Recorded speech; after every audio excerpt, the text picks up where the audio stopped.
De volta com o Saúde Você de hoje, desse final de semana, aqui na sua TV Arapuã. Diabetes é o nosso tema de hoje.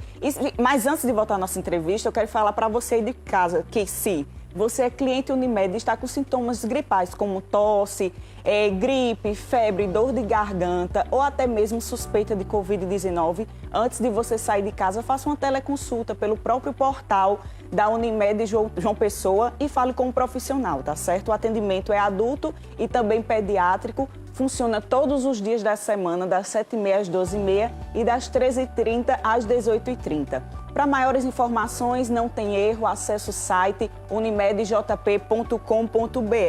Dr. Felipe Menezes, endocrinologista, é o nosso entrevistado daqui de hoje. A gente está falando sobre diabetes. Bem-vindo novamente para quem não lhe viu no bloco anterior, Obrigado. Dr. Felipe. E um nome forte, diabetes. A gente já falou sobre a questão da importância relacionada da diabetes com a alimentação, o trabalho multidisciplinar. Reforça mais um pouquinho para quem está em casa sobre isso. Como eu falei, o diabetes é uma doença crônica, né, que provoca aumento dos níveis de açúcar no sangue. E esses níveis de açúcar, a longo prazo, vão levar a várias complicações. E esse é o problema que gera até para a Previdência Social. Por quê? O paciente é a principal causa de cegueira, tá certo? O diabetes é a principal causa de insuficiência renal crônica, tá certo? O paciente tem que vir a fazer hemodiálise.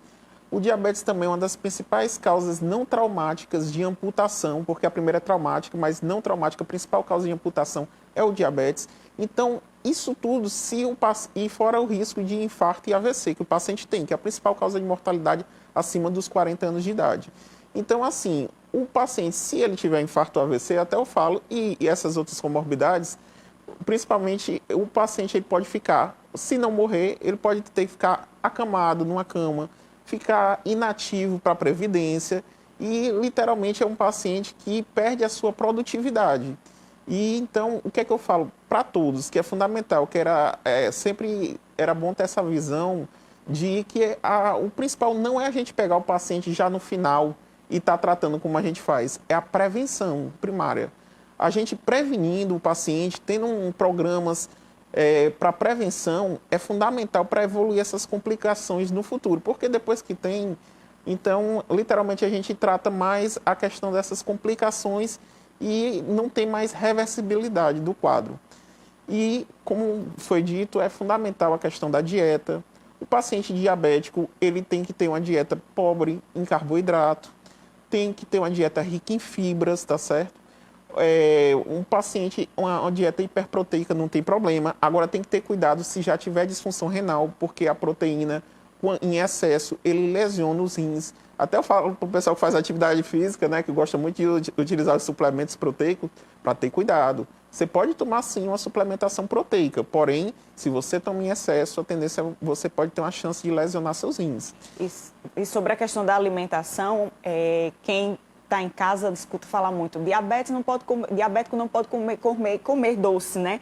Só que aí existe todo um mecanismo, por exemplo, carboidrato no nosso organismo, no final ele se torna açúcar, Exato. Né? Exato. E aí vem a questão da alimentação em si, não é só o doce. Exato, com certeza.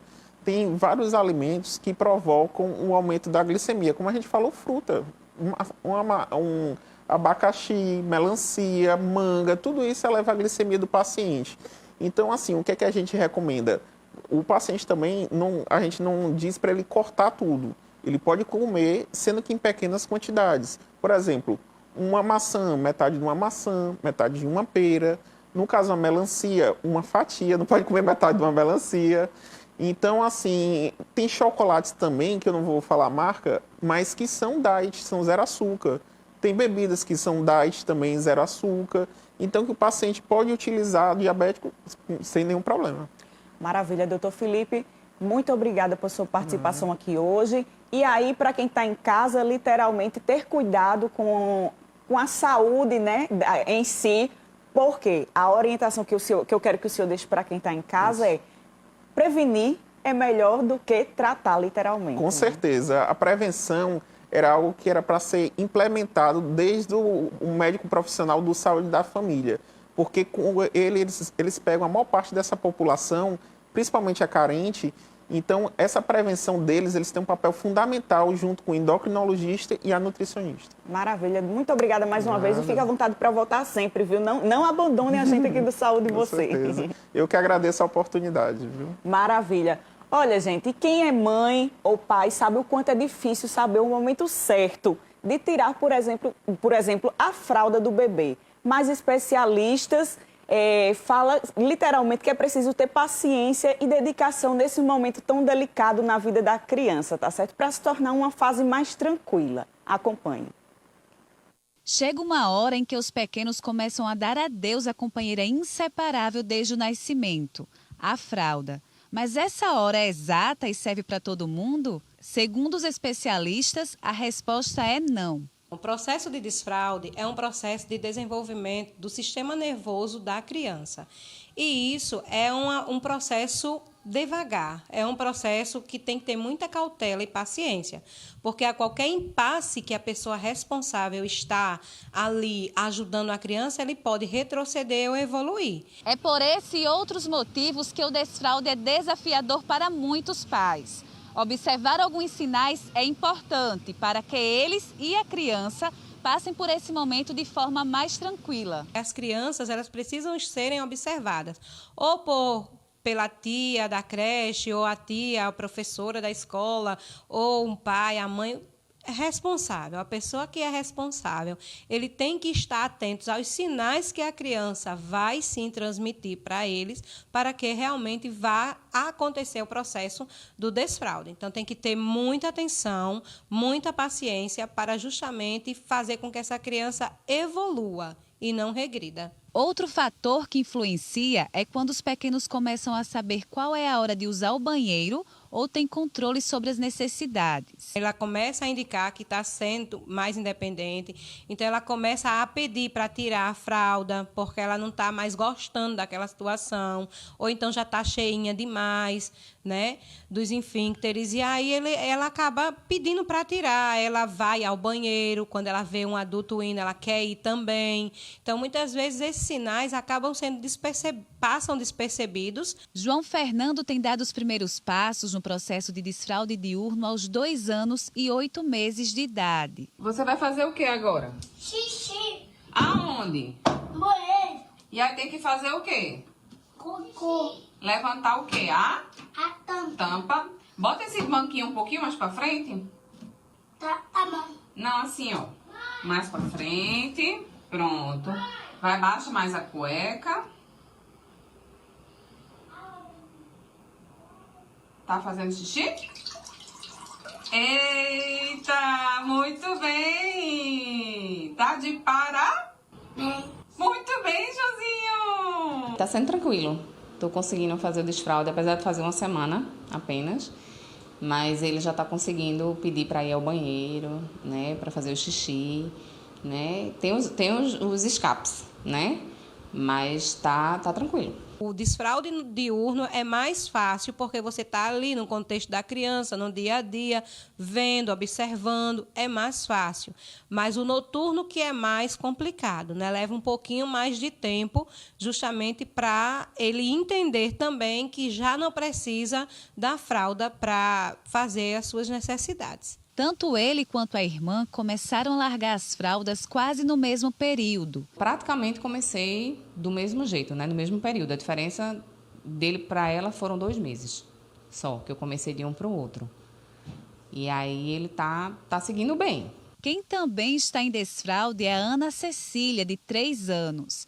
E Lidiane não só acompanhou corretamente o início dessa fase, mas conseguiu transformar o momento em uma experiência divertida para a filha. Ana, quando a gente quer fazer xixi, a gente vai aonde? Não faço. No vaso. E quando termina de fazer o xixi, faz o quê? Enxuga, é? É. E quando faz cocô, vai aonde? Eu vou ler. No banheiro? Você vai sozinha? Sim. E depois que enxuga e depois que faz o xixi e o cocô, aí faz o quê? Vem pra mamãe. É, chama a mamãe, mas você lava a mão? Sim. E como é que lava a mão? Mostra a mim como é que você lava a mãozinha. E para ajudar nesse processo, a mãe tem prezado pela paciência e diálogo. Tem o banquinho para ela subir sozinha no vaso sanitário, tem o assento redutor do vaso sanitário que fica na altura dela, que ela pega, ela coloca no vaso sanitário, faz o xixi ou o cocô. Eu acredito que todo o processo com criança tem que ser conversado. A criança entende sim a maneira dela e nada deve ser forçado demais para a gente também não fazer com que o processo seja um processo traumático para a criança. É isso aí, para se tornar um processo tranquilo tanto para a criança quanto para os pais. A você de casa, muito obrigada pela companhia de hoje. O Saúde Você vai ficando por aqui. Sábado que vem, às 10h30 da manhã, temos um encontro marcado e eu espero sempre por vocês.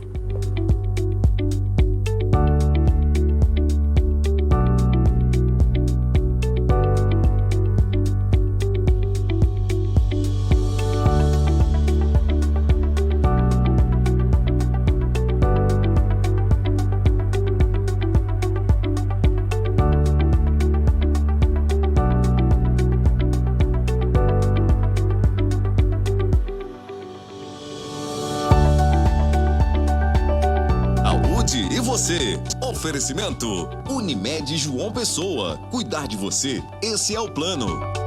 Crescer para